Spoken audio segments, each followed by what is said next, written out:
He starts it and he finishes it, but he don't work the middle. Work the middle now.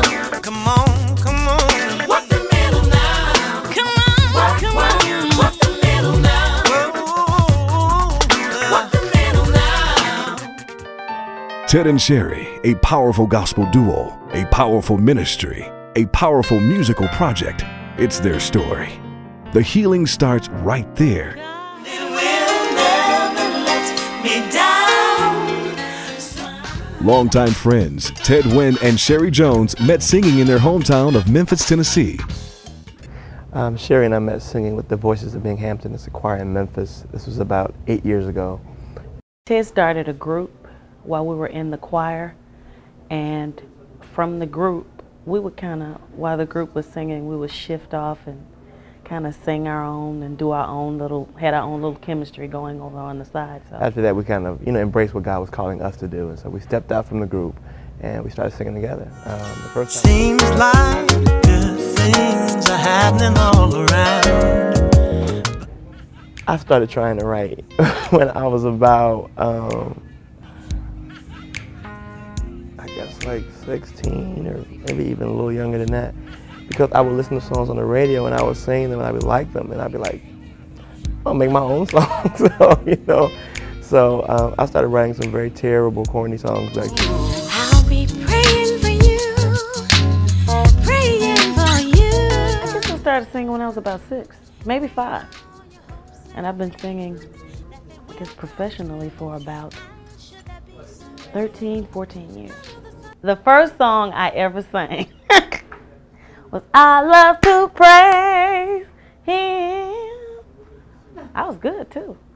No, I'm kidding, I'm kidding. Individually, Ted and Sherry have labored among gospel's best, supporting such notable artists as Richard Smallwood, Kurt Carr, Donald Lawrence, and Kim Burrell, but together have honed their own unique sound.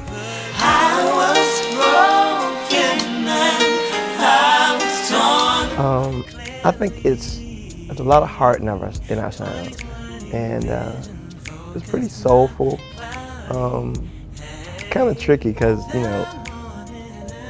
has a youthful kind of edge to it, but a lot of older people really like it too because our stuff is kind of churchy a little bit. After years of singing together on the road, the Lord brought them together with church house music, and the collaboration for The Healing Starts Right There project began.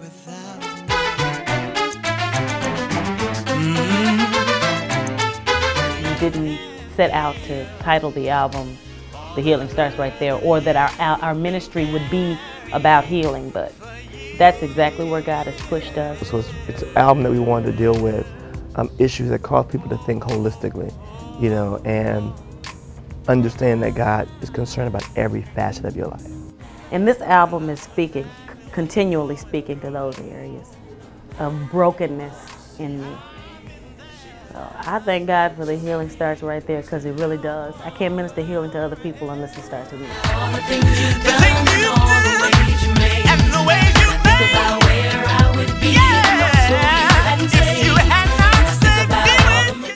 Thank You was a song that Ted wrote for someone else. And we had a whole lot of that going on in this album. Ted was writing a lot of songs for other people, and it was really making me mad. Because all of the songs that he would write for other people, I would always go, that's a Ted and Sherry song. I'm glad we got to keep that song because it's fun. It's fun to sing. It's not a lot of fun when I haven't worked out in a few days.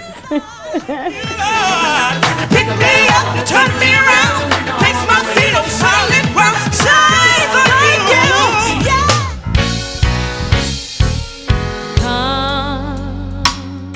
Come You This Concert is a very special song to me. I think it's the catalyst for our ministry because it does deal with healing.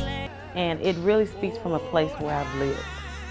I'm ministering about, to those who feel they are inconsolable, because that used to be me. Every morning when I wake, Thank Him was birthed through the ministry of Ella Fitzgerald. No, I was listening to Ella Fitzgerald. I love Ella Fitzgerald.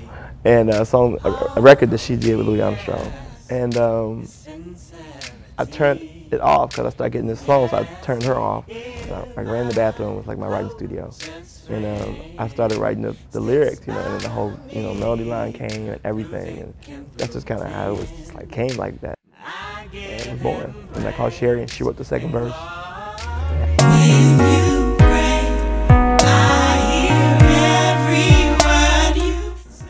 Tony sent us a track with this music on it, and it had no words, but we felt the music. There was just so much heart in the music, so we decided we could do something with this. And we got to the studio, and there still were no words to the song. So in less than 30 minutes, he wrote the words to the song, we sang the song, one take, and that was it. And Come Ye Disconsolate, same sentence. And we had to pause for a long time behind both those songs because the presence of the Lord was so strong in the studio.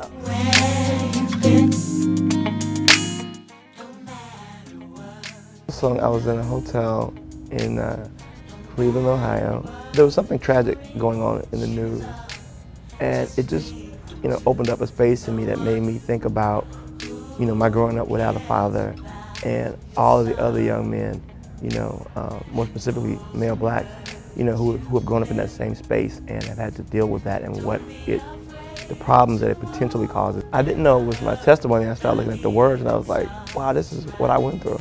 And so after that, I wrote, the next part, which is what Sherry had gone through, and then the song was birthed from that.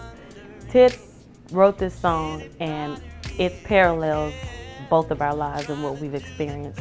His growing up without a father, and me growing up having issues with self-esteem and emotional and sexual abuse. And there are things that people who are closest to me never knew, And the things in this song that Ted wrote to parallel my life, he never knew. So it was God. It was all God. Poised to blaze the charts and touch lives, The Healing Starts Right There speaks to everyone and should be a part of every music library.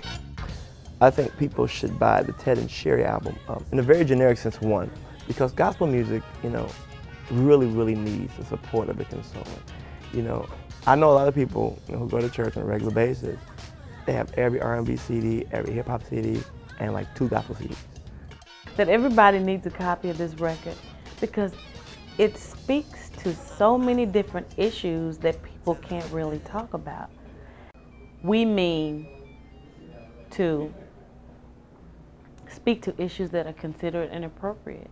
And we want everybody, whether you're in church or not, to listen to this album, hear our hearts, because that's where we're singing from, and understand that you can come out of whatever it is that you're in. That God really, He's concerned about every major, minor detail of your life. I give Him praise and glory, for He's been so kind and sweet. And I want to thank Him for all He's done for me.